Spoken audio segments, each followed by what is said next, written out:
Petite poupée qui a l'air de rien, qui a l'air bien ordinaire, est en fait une poupée extraordinaire parce que c'est une poupée vaudou qui me représente. C'est-à-dire que tout ce qu'on va faire à cette poupée, moi, je le ressens physiquement. Par exemple, si je la chatouille, ben ça va me chatouiller aussi en dessous. C'est fou, mais c'est vrai. Donc, il faut faire très attention. Allô, allez!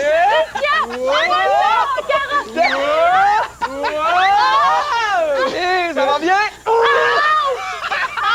Allez-y, mon oncle Maurice, je les avertis, mais allez-y! J'ai fait deux petites poupées qui vous ressemblent, qui sont vaudous aussi. Mon oncle Maurice, c'est un camion, il s'en va faire un tour avec.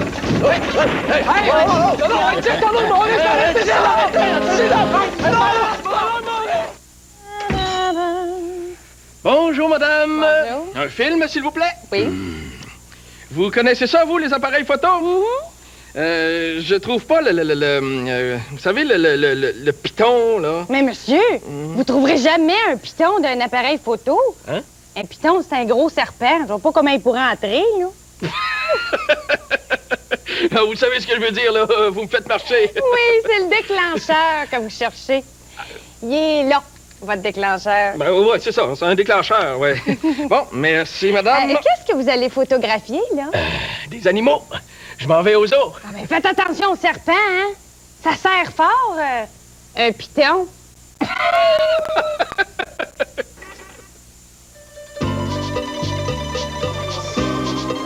Qu'est-ce qu'il y a là? Chef! Chef! Ah, voilà. Madame? Bon, avez-vous vu ce fromage? Ah oui, excellente. Je l'ai moi-même choisi parmi une sélection. Ah, parce que c'est vous-même qui l'avez choisi, eh ben bravo. Et qu'est-ce que vous avez senti? Mais j'ai senti que j'avais ma place dans ce monde, que je faisais un métier magnifique. Non, je veux dire le fromage. L'avez-vous senti? Il sent rien, ce fromage. Bah, comment ça, il ne sent rien? Mais non, il ne sent rien. Et un fromage qui ne sent rien, c'est un fromage qu'on ne mange pas. Un bon fromage doit avoir une odeur forte, virile. Je n'en veux pas, apportez-moi un autre. Bah, c'est à vous le nez. Ben, c'est ça.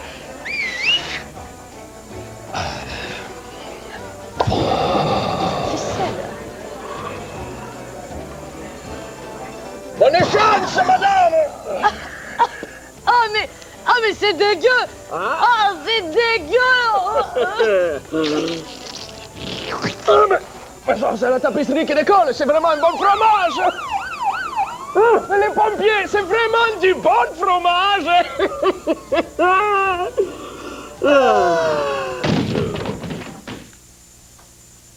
Bonjour et bienvenue à une autre cuisine, à une autre chronique de cuisine avec Christian Bégin, alias Monsieur Cuisteau. Bravo! Non seulement tu sais pas parler, et en plus tu fais de la cuisine, et moi je n'en peux plus de la cuisine. Le fromage, ça pue, c'est dégueu. Non mais, s'il vous plaît, là, on se calme. Hein? D'abord, je ne fais pas de fromage. Aujourd'hui, je fais des bretzels. Bon, je savais que tu savais pas parler. On dit pas bretzel, on dit pretzel. Alors, non, je regrette de vous contredire devant tous ceux et celles qui nous regardent présentement, mais en français, on dit bretzel, en anglais, on dit pretzel, et on sait que ce mot-là est d'origine alsacienne.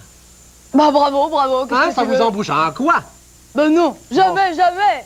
Enfin, qu'est-ce que ça prend pour faire des bretzels? Ce que ça prend d'abord, ça prend un ingrédient de base qui sera la pâte à pain. Qu'on achète au magasin. Exactement. On peut en faire à la maison, mais c'est très long, ça demande beaucoup de travail. Alors moi, je vous conseille de l'acheter déjà toute faite. C'est une économie de temps, d'énergie. Ça coûte vraiment pas cher. C'est environ 1,50 $ pour 2 pâtes à pain qu'on achète congelées. Bon, j'ai ma pâte à pain. Pâte à pain. J'ai ma pâte à pain. Je la fais décongeler et je la fais lever. Parce que la pâte lève. Et savez-vous pourquoi la pâte lève? Ben non, parce Non. que c'est le matin. Non. Ah. Parce que dans la pâte à pain, il y a de la levure. La levure, c'est une espèce de substance dans laquelle il y a des champignons microscopiques qui, eux, champignons, lorsqu'ils sont en contact avec la chaleur et avec l'eau qu'il y a dans la pâte à pain, vont produire des petites bulles de gaz carbonique qui vont faire lever la pâte. Ah bon, ben c'est bien. C'est magnifique, hein? Et c'est tout ce que ça prend pour Non, faire. non, ça prend pas seulement de la pâte à pain, ça va nous prendre d'autres choses. Ça va nous prendre aussi un blanc d'œuf avec 5 millilitres d'eau Tout mélangé ensemble. mélangés ensemble, d'accord? Du gros sel qu'on trouve dans tous les bons supermarchés. D'accord. Un peu de beurre. pour graisser ma tôle à biscuits plus tard. Je vais avoir besoin d'un peu de farine aussi pour m'enduire les mains de farine. Et je vais avoir besoin de papier ciré. Bon, vas-y, D'accord, on j'y meurt vais. d'envie. Bon, j'ai fait lever ma pâte pendant environ 20 minutes. Maintenant, ce qui me reste à faire, c'est de prendre ma pâte. Oui. Oui, excusez. Faites attention quand Oui. même. Bon, alors j'en prends un morceau une fois qu'elle est bien levée. Oh, j'ai oublié de m'enduire les mains de farine. Moi, si j'étais toi, C'est pour ça que ça me j'enduirais collait. aussi Oui, la je vais la enduire planche. la planche aussi, comme ça. Oh, ben oui, je fais Voilà. pas exprès, là! Alors, j'en prends un morceau, voyez-vous. Je vais en faire juste un, là. Je vais en prendre un petit peu plus. Oui, je sais que ça chatouille. Je vais en prendre juste un. Alors là, maintenant, ce que je fais, je vais rouler ma pâte à pain. Comme de la plasticine. Comme de la plasticine. Oui, voilà. Vraiment, c'est une pâte à pain assez chatouilleuse, hein, Non, merci. je crois qu'il s'amuse, là. Oui, bon. Alors, je la roule. Vous êtes vraiment bon pour rouler. Oui, Il je est sais, beau, mais... votre rouleau. Oui, Vous devriez me laisser faire. Mais vous voulez essayer? Bien sûr. J'ai de la misère, j'ai de la difficulté. Allez donc, voir. Voyez, voilà. Bon. Ah oui, cesse de rire. Eh, mais vous êtes vraiment très bonne. Oui, je suis bonne cuisinière. Bon. Oui. Vous voyez, elle aime mieux moi que vous. Bon. Voilà. Alors, lorsque j'ai un assez long rouleau, disons que ce serait peut-être plus efficace si j'avais eu un rouleau à pâte aussi, mais là, j'en ai pas. Alors, j'utilise mes mains.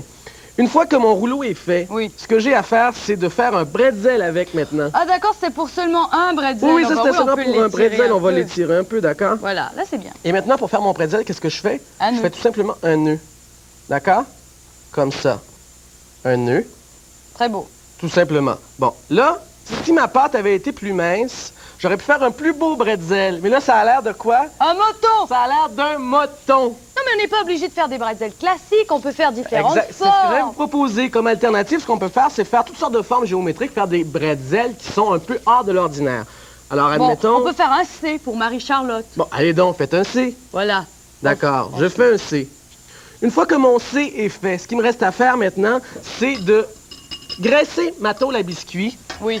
Et pendant que je graisse ma tôle à biscuits, je laisse encore lever ma pâte en prenant bien soin de la recouvrir. Je fais ça pendant 20 minutes. D'accord. J'ai graissé ma tôle à biscuits, ma pâte a levé 20 minutes. Ce qui me reste à faire maintenant, c'est de prendre mon C, de le mettre dans ma tôle à biscuits, comme ça, voyez-vous. Et puis ça sert à quoi le blanc d'œuf? Maintenant, j'enduis mon blanc d'œuf et mon eau. J'enduis mon bretzel du mélange. Oui, c'est ça. Eh, mon Dieu. Ensuite, je prends un peu de gros sel. Je saupoudre de gros sel. Voilà. Et maintenant, tout ce qui me reste à faire, c'est prendre mes mitaines de cuisson, D'accord. ouvrir mon four et mettre le tout au four pendant 20 minutes à 180 degrés Celsius. Alors, j'y vais pendant 20 minutes. Ça va être long, attendre 20 minutes. Oui, mais j'ai un petit truc. Ah. Voilà. Oh! 20 minutes plus tard, j'ai mes bretzels qui sont bien dorés. Il ne me reste plus qu'à les manger comme Oui, ça, encore chaud, Mais c'est ça, meilleur. c'est très beau. Ah Oui. oui, c'est vrai, c'est chaud, mais ça peut faire des beaux bijoux. Je Pardon? crois que ça vous irait bien ici. Non, non, mais c'est ah pas bah pour oui, faire- non, mais c'est c'est pas des pour bijoux, faire- ça, mais c'est pas pour faire manger. des bijoux, ça, par Regardez exemple. des boucles Non, d'oreilles. j'aurais- Ça fait bien aux garçons aussi, Oui, vous je savez. sais. Ici, une petite broche, là, ça serait Oui, beau. c'est ça. Oui, voilà, Merci c'est beaucoup. très bien. Oui. C'est beau, ça. Pom, pom, OK, ça va très bien, on y va pour un autre. Hey, je sais pas si vous êtes d'accord avec moi, là, mais les enfants, c'est mignon. Hein? C'est-tu mignon, les enfants? C'est innocent, mais c'est mignon, par exemple. Fait que l'autre jour, tu sais, j'étais en train de me promener, je faisais ma petite marche quotidienne, tu sais, puis je rencontre ma voisine, elle était avec son petit gars. C'était un petit gars de 4 ans, le petit gars était haut de même, tu sais. Fait que là, je lui demande la question qu'on pose toujours aux enfants quand on les rencontre. Qu'est-ce que tu veux? Je lui demande, je dis, hey, salut, toi, tu sais-tu compter, mon petit? Fait que le petit gars, il était pas peu fier, tu sais, fait qu'il commence, et il va. 1, 2, 3, 4, 5, 6, 7, 8, 9, 10, valet, dame, roi, as! Le petit gars, il a... Non, mais c'est parce que... Non, la comprendre pas, c'est parce que son père a travaillé au casino toute sa vie, tu sais. Bon, toujours est-il que... Fait que toujours est-il que je continue, tu sais, ma discussion avec ce petit homme. Et puis là, je lui dis, parce que je pensais le pogner, tu sais. Je dis, oui, c'est très beau, je suis fier de toi, mais t'es-tu capable de compter plus haut que ça, tu sais? Fait que le petit gars, c'était vite. Il est tout petit, mais c'était vite. Fait qu'il me regarde, il dit, oui, je suis capable. 1, 2, 3, 4. Le petit gars chante dans le petit gars, il pensait qu'en parlant plus haut, t'es pour compter plus longtemps. C'est pas... innocent, c'est beau, mais c'est innocent, par exemple. Hein? Hey,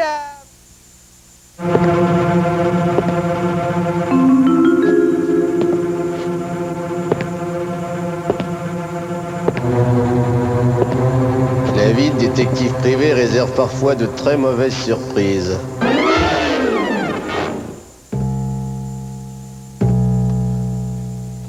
Aux oignons, Je vais demander aux champignons, je vais pas demander aux oignons. Allez, vous me retournez ça tout de suite et que ça saute.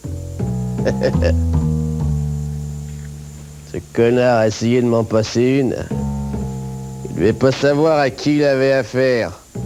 Pourtant, c'est pas compliqué, c'est écrit sur la porte. Ça me chicote. Détective privé.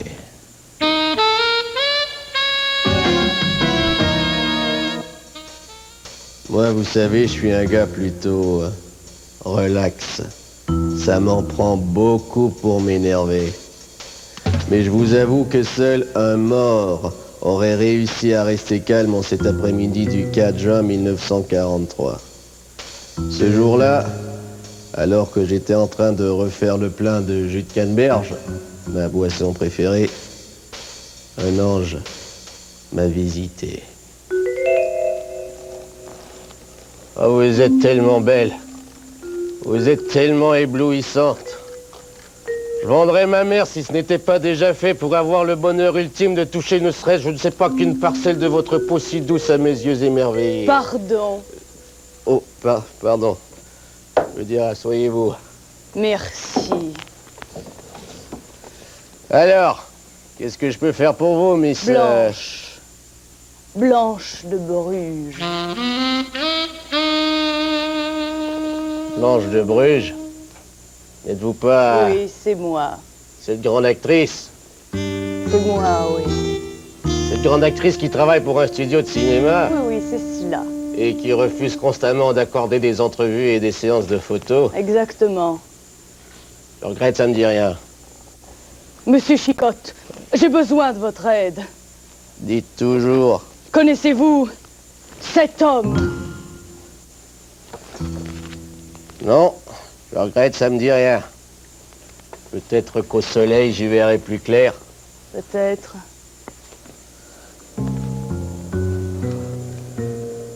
Non, ça me dit rien non plus. Cet homme s'appelle Eddie Click. Il est photographe. Il a pris en photo tout ce que Hollywood compte de vedettes. Certaines de ces photos ont été prises officiellement lors de soirées mondaines, mais d'autres, au contraire, ont été prises illégalement. Car voyez-vous, ce Eddie Click ne renonçait à aucun moyen pour photographier les stars dans leur intimité, et ce même si... Mais ça sent le brûlé, vous ne trouvez pas? Ah oui, excusez-moi, c'est... C'est votre loupe! Oui, c'est le soleil. Bon, il faut m'excuser. Bon, pardon. Alors, qu'est-ce qui est arrivé à ce Eddie Click? Il a été tué dans la nuit de dimanche dernier. Tué? Tué. Dans la nuit? Vous criez de douleur parce que ce jeune homme comptait beaucoup pour vous. Non! Je crie de douleur parce que votre pied est posé sur le mien! Oh! Pardon. Je n'aimais pas beaucoup ce Eddie Click. Il me harcelait continuellement pour que j'accepte de me faire photographier.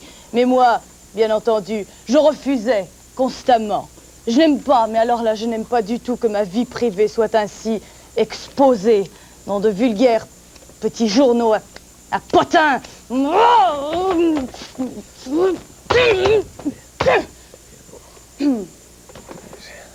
Le jour du meurtre, j'étais tranquillement en train de faire quelques longueurs dans ma piscine privée quand tout à coup j'aperçus Eddie Click caché derrière un bosquet qui tentait de me photographier. Mais la ruche d'abeilles sur laquelle il avait mis le pied a réagi avant moi et il s'est enfui en courant. Et il a été tué le soir même. La police a mené son enquête et je suis l'unique suspect. Ah! Pardon. Mais non, cette fois-ci, je pleure pour vrai. Monsieur Chicotte, vous devez m'aider. Aidez-moi à trouver le vrai coupable. Je vous jure, ce n'est pas moi, je suis innocente. Ai-je l'air de quelqu'un qui commettrait un assassinat? Non, mais je vous le demande. Cyanure que bon. Cyanure que c'est bon. Je veux dire, chien sur coton. Non, je veux dire... Je savais que vous me comprendriez, Sam. Vous devez faire vite. Mon procès est prévu dans 10 jours. Je vous donne ma carte. Venez me voir au studio. Demain, je suis en tournage.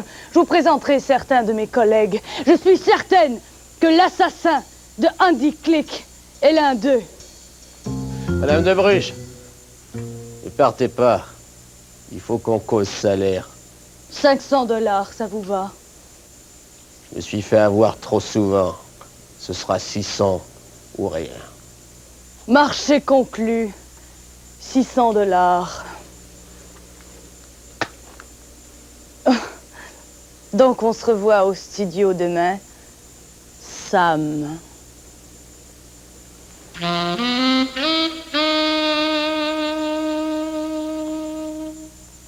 Ce n'était plus une affaire comme les autres. C'était le diable qui venait de frapper à ma porte sous les traits de la plus belle femme que la terre ait portée. Et j'en étais tombé follement amoureux. Toi volé, toi quitter notre île en volant. Mais mon pauvre vieux, une roche aurait plus de chance que toi. Et souffre pas pour rien, tu réussiras jamais à voler avec des ridicules branches de palmier. Tout ce que tu vas réussir à faire, c'est 3-4 mètres peut-être pour ensuite piquer dans la mer comme un plomb. Mais arrête de t'essouffler, jamais l'homme a réussi à voler en battant des bras. Ça te prendra absolument un mode de propulsion. Mais, qu'est-ce que... de propulsion mécanique, mais il a réussi. Il vole. Ça veut dire qu'il va nous sauver. Il va nous rapporter quelqu'un sur l'île pour nous sauver. Mais c'était... Mais qu'est-ce qu'il fait là? Mais il t'a pas revenu!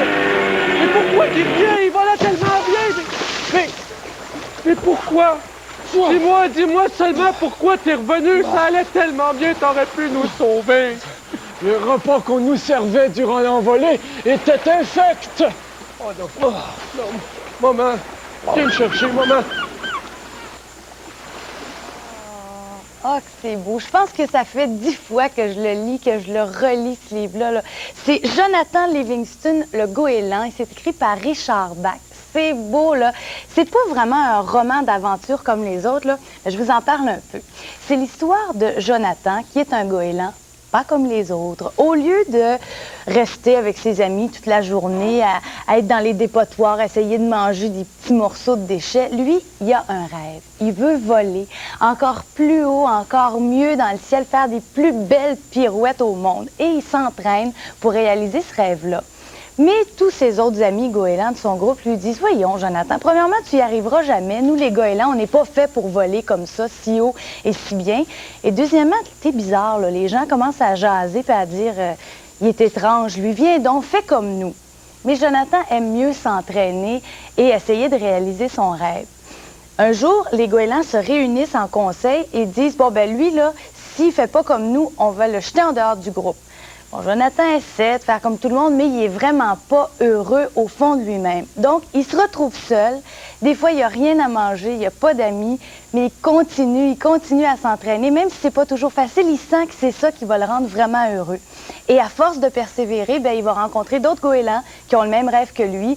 Et sans vous dire comment ça se termine, ça finit bien. C'est beau, là. L'histoire est belle, quoique assez simple. Mais ce que j'aime le plus, c'est comment je me sens. Quand je viens de terminer ce livre-là, je suis pleine d'énergie, je déplacerai des montagnes. Puis moi aussi, j'ai envie de les réaliser, mes rêves, parce que, je sais pas si vous êtes comme ça, mais je pense qu'on a tous un peu de Jonathan, le goéland, en nous. On le sait qu'on est différent des autres, qu'on est unique, et on n'a pas toujours envie, en tout cas pas toute notre vie, tous les jours, de faire comme tout le monde. Mais c'est vrai que c'est pas facile. Si on prend juste la façon de s'habiller, moi, si un jour j'arrive à l'école avec un pantalon différent, ben oui, c'est très probable qu'on fait rire de nous, ou les autres nous rejettent, parlent de nous dans notre dos. Et puis c'est juste parce qu'on s'est affirmé, on s'est exprimé. Moi, j'ai envie de mettre ce chapeau-là, par exemple. Ben, personne n'en a, ben là, je fais rire de moi. Mais je pense que si la tenue vestimentaire, bon, ça, c'est quelque chose de peut-être un peu plus superficiel, mais s'il y a des choses... Oh, il commence à avoir des goélands ici. S'il y a des valeurs ou des rêves qu'on a, je pense que ça vaut la peine de persévérer, même si c'est difficile, puis même si les autres nous encouragent pas toujours. L'histoire est assez courte et il y a des belles images. C'est des photos pour ceux qui aiment les oiseaux. C'est magnifique. Et l'auteur, Richard Bach, dédie son livre au secours à ce Jonathan le goéland qui sommeille en chacun de nous. Et je pense que vraiment, ça résume bien la pensée de l'auteur. Mais là, il commence à en avoir pas mal des goélands. Puis ça... Ah! Oh, c'est dégueulasse! Allez-vous-en! Ouais! Ah! Au secours! Oh les mains! Oh les mains! Oh les mains! Donne-moi ta caisse! Donne-moi! Ah! Bon, là, ça va faire le niaisage aujourd'hui. J'avais pas beaucoup de temps devant moi. Il me reste 2 dépanneurs à faire. Faut que je sois rentré à la maison avant 5 heures pour le souper. Vous le savez peut-être pas, mais on est filmé en interactif aujourd'hui. Bonjour, bienvenue à ce vol de dépanneur en interactif. Notre valeur pour aujourd'hui est... Pic Pocket. Alors, Monsieur Paquet, si vous désirez qu'il tente de dérober la petite caisse, appuyez sur F1. Si vous désirez qu'il s'en retourne chez lui, appuyez sur F2. Faites votre choix maintenant. Ah, vous avez choisi F1. Vous pouvez y aller. OK, donne-moi la caisse, s'il vous plaît. Un instant. Si vous désirez que je lui donne l'argent, appuyez sur F3. Si vous désirez que je lui donne un coup de poing sur la tête, appuyez sur F4. Faites votre choix maintenant. Désolé. Né ici. Bon, ça va faire le niaisage, là. Non, c'est pas tout. Pour terminer, si vous désirez que je lui envoie Serge, le pitbull de la maison, appuyez sur F5. Non, ça va faire, là. Non! Si encore vous désirez que je lui donne 2 billets pour le Mexique, appuyez sur F6. Faites votre choix maintenant. Vous avez choisi les 2 billets, mais il n'est pas là. Je les garde.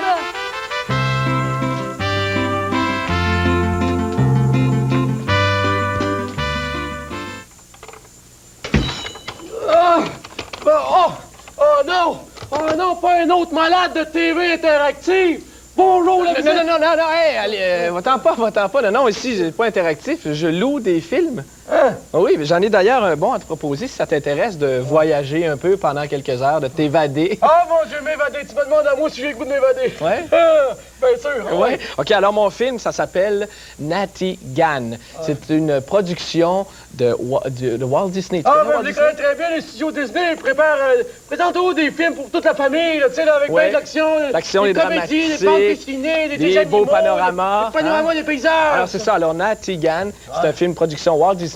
C'est un film qui a été tourné en 1985, mais dont l'histoire se passe en 1935 à Chicago, au moment de la grande crise économique.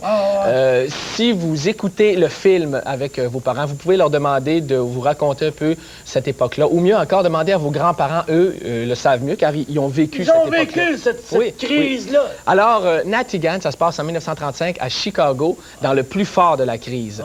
Les gens ne travaillent pas beaucoup, l'argent est rare.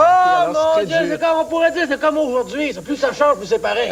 Oui, on pourrait presque faire ce parallèle-là, oui. Alors, Natty Gann, c'est le nom de l'héroïne du film, habite avec son père qu'elle adore. Alors, ils n'ont pas de problème, eux, ils sont pauvres, mais ils arrivent quand même à s'en tirer, à vivre quand même... une belle petite vie, un petit oui, c'est ça. tranquille. Mais jusqu'au jour où le père de Natty ne peut plus travailler en ville. Alors, il doit s'exiler. Il va rejoindre un groupe de bûcherons dans un état voisin. Alors, il s'en va et il laisse Natty toute seule comme ça.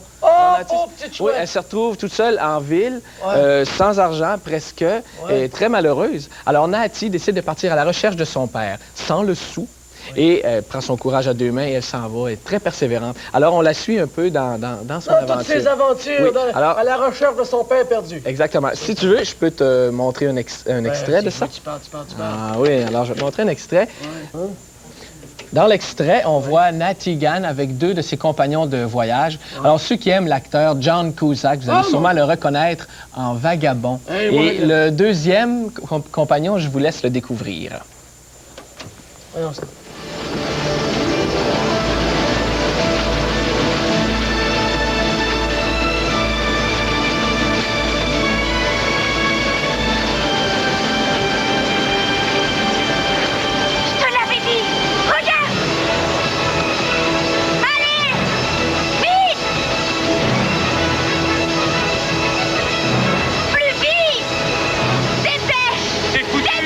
Il arrivera plus à monter.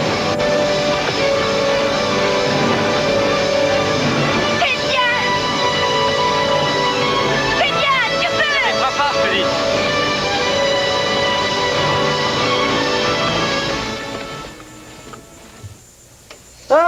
Alors, oui, vraiment, moi, les films dans lesquels il y a des animaux, puis particulièrement les chiens, je trouve ça extraordinaire. Mais là, je te reprends parce que c'est pas un chien. Non, c'est un loup. C'est un vrai loup. Son nom d'acteur de ce loup-là, c'est Jed. Jed! Oui, Jed. Mais tu sais que Disney nous a habitués à voir des films. Ils ont fait beaucoup de films avec des animaux, des chiens. Ouais. Mais celui-là est très bon dans le sens qu'il y a des très bonnes scènes avec Natty et le loup. Des scènes émouvantes. Ah Je te jure, on se fait vraiment prendre. De toute façon, tout le film est très intéressant parce que c'est bien construit, le dramatique, c'est bien joué aussi. Les scènes sont très belles. Et il y a aussi que, quand je te parlais de voyage tout à l'heure, Natty voyage beaucoup en train, comme on l'a vu dans l'extrait. Elle voyage clandestinement. Oui, parce qu'elle n'a pas d'argent. C'est ça, alors elle se cache dans les trains. Alors, pendant ces voyages, on a droit à tous les panoramas. On voit toutes les belles montagnes. On voit tout ce qu'elle voit, finalement. On voit toute la belle forêt, on voit les rivières. Oh, mon Dieu, ça va être magnifique. Hey! C'est magnifique. Va la prendre! Va la prendre! Donne-moi-la! Oui, Donne-moi-la! Oui, je vais la sortir. Ça. Hey! Oui, ça vient, tire pas, là. Non. Tire pas. Oui! Salut! Oh, hey! Bien! Je te rapporte quand, là?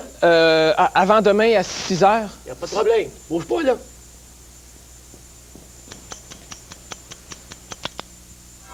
Ah, salut! Hey, si je vous dis que j'ai fait un voyage comme ça, pensez-vous que c'était super, que c'était nul, ou bien donc que ça m'a coûté cher? Ben, c'est bien simple, les 3 réponses sont bonnes. Ça dépend juste dans quel pays on se trouve. Par chez nous, là, ce signe-là, on le sait, ça veut dire excellent, super, parfait, aucun problème. Ben, en France, là, c'est le contraire. Ça veut dire c'est 0, c'est nul. Il faut le savoir, hein? Ah, puis c'est pas tout, ça. Au Japon, c'est le signe de l'argent. Puis attention, au Brésil, ne jamais faire ça. Au Brésil, c'est une insulte grossière, imagine! Hey, moi qui est gesticuleuse, je vous dis que je patine des fois, hein? Ah ben dans ce temps-là, là, quand j'ai peur de me mettre les pieds d'un plat, ben c'est bien simple, je me mets les mains dans les poches.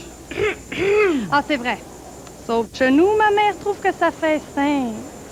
Ben oui, maman.